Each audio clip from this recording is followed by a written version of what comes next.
Hello friends, welcome to our channel that is Craving Bites. Today we are going to make avocado toasties. Take vegetables and finely chopped it.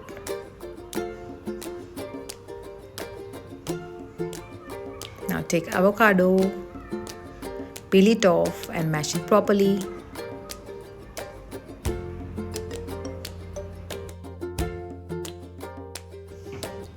Now add all the chopped veggies like onion, tomato, capsicum, green chili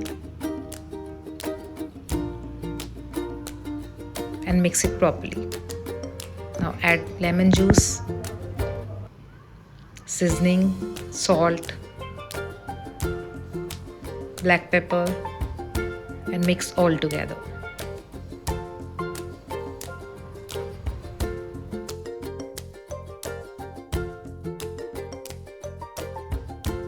Taking multigrain bread, you can take any bread. Take a pan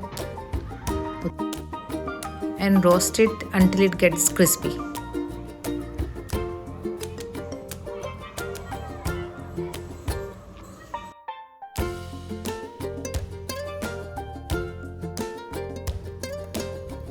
Now spread the mixture on the breads.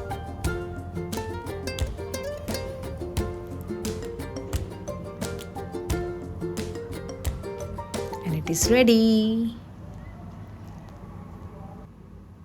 Garnish it with some sesame seeds and it is ready to eat. Enjoy. Like, share and subscribe my channel. Bye bye.